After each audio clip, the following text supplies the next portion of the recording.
In today's video, I'm going to teach you how to send PDF files on X Twitter. Even though X, formerly known as Twitter, lets you post images, videos, and text, it doesn't currently allow you to upload a PDF file directly to a post or a direct message. So instead, the way around this is to store your PDF in a cloud service, grab a shareable link, and then post or send that link on X.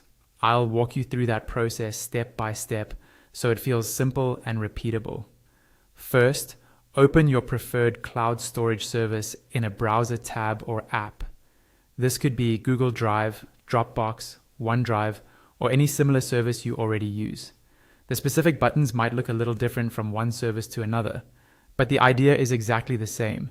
You need a link that anyone can click to view or download your PDF. Once you're in your cloud storage, navigate to the folder where your PDF is saved.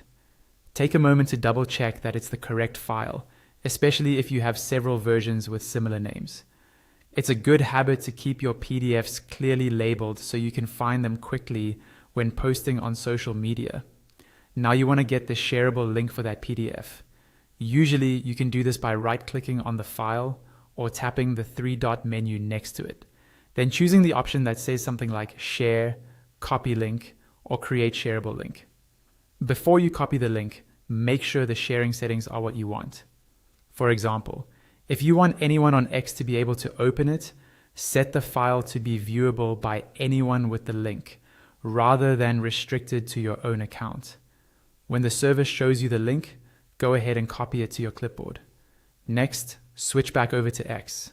On the left-hand side of the desktop interface, click on the button labeled Post to start composing a new post. In the text field, paste the link you just copied. You can then add any caption or context you like around it, such as a brief description of what the PDF contains, relevant hashtags, or even additional media like an image that represents the document. Take a quick look to confirm everything looks right, then when you're ready, click on Post. Your followers will now see your post with the link, and they can open the PDF directly from there.